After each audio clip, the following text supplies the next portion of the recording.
What you manifest in your mind, you can bring to reality. UFC is back with a UFC Fight Night. Assunção versus Moraes 2. First fight, split decision, close win for a split decision win for Assunção. This is a ESPN Plus card, so not a lot of big names on it, but generally sometimes the cards where you don't really recognize a lot of people can sometimes be the most exciting cards because they have a lot to gain from a good performance. Not only building an audience, but just getting better matchups in the UFC.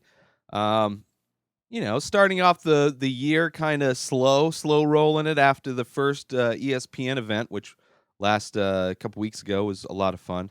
Oh, and I'm doing these shows on Tuesdays now instead of Thursdays. Just wanted to have them earlier in the week. Just made more sense.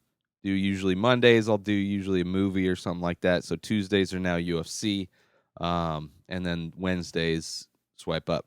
Just to clarify for those that are wondering why the UFC is coming so early in the week. It's the new day for UFC talk when there are UFCs to either make picks for or recap. We're getting back into it with a lot of cards, so it's kind of nice having these breaks that we've had over the past couple months.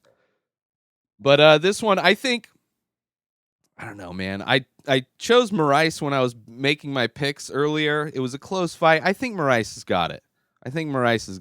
It's pretty much a guess between these two, which one I think. And this is the bantamweight division, so the winner potentially could.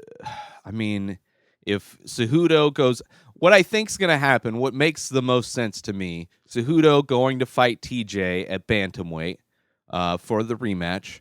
If Cejudo wins, then figure it out from there.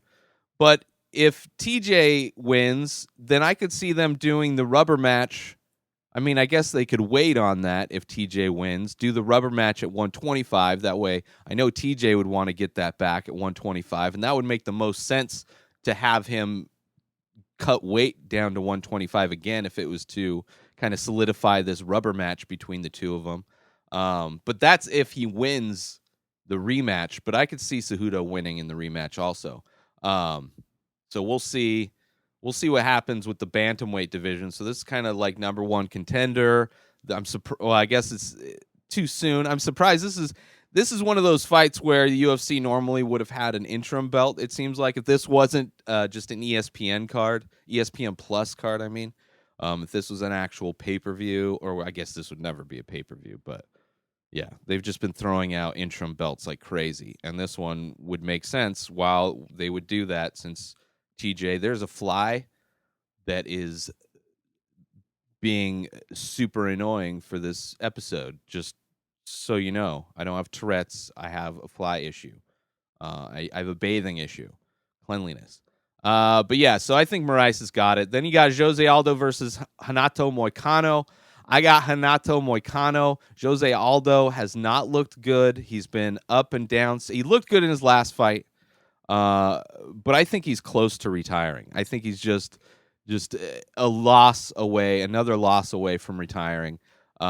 Just because he has lost his consistency as far as like a champ. Although this is a 3-round fight, so who knows? Maybe Jose can put a lot more into it, not have to worry about his gas tank needing to last for 5 rounds.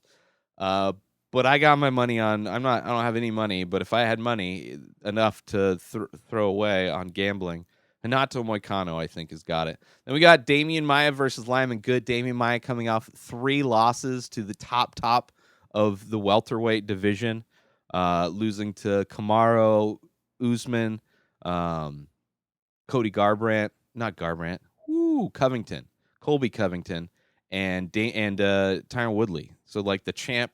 And then basically the 2 guys that are, one guy that's fighting and then the other guy's kind of sitting back with his thumb in his mouth with the interim belt. That means nothing now. But so top flight competition. Damian Maia's no joke for anybody. Lyman Good, he's lost to submissions before. He's won by knockout. So if Damian Maia can get a hold of him, I don't know if Lyman Goods got the wrestling or jiu-jitsu to hold off Damian Maia that the three people that Maia just lost to do. Then we got Charles Oliveira versus David Timur. I got Oliveira, but this is a toss-up. Oliveira's beaten higher class people, but Timur's on a run. Johnny Walker, I believe, had a good fight, his last fight, just because I remember, everybody having the Johnny Walker Blue, Johnny Walker Black, like as for a nickname for him. But he's fighting Justin Ledet, who's doing good. But I got Johnny Walker just for maybe I'll get some whiskey for watching the fights. And then the last fight on the main card, it's a women's strawweight. Lavia Hanata Souza versus Sarah Frota.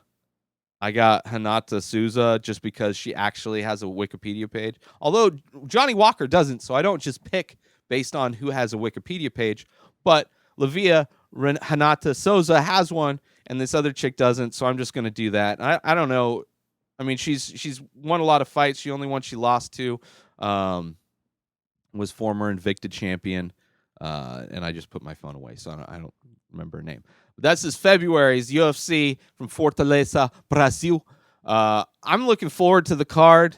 I don't know if I'll be home. There's some good fights on the prelims also, some, names that we've seen before, that, kind of towards the end of their career. So it should be fun. I mean, Brazil fights, they're usually, I want to say they're usually good, because they go, they're not tentative. This fly is like, woosah, woosah. Yeah, I'm looking forward to this card. It should be fun. And then next week, when I recap these fights, I'll make picks for the UFC 234 that's coming up, which that is going to be crazy. That is a card that I'm going to try and take the full day off to watch from top to bottom. But next week, we'll see. I mean, I'm going to watch them because I'm going to talk about them. But that's it for this episode. New episodes of this show come out every day. Subscribe everywhere podcasts are found. Binge the full week of podcasts in both video and audio format over at patreon.com/inspireddisorder. Inspireddisorder.com is where you can find all of my artwork. I'm putting out a bunch of new stuff. You can buy artwork is sold as little as $24, and then it goes up in price from there. So if you're, maybe nervous, not all of them are priced that low. Smaller they are, the cheaper they are. But yeah, go check out all of my art and all of my other podcasts that I've done over the years over at inspireddisorder.com. My name is @RayTaylor on all social media. Have a wonderful day, everybody. Peace out.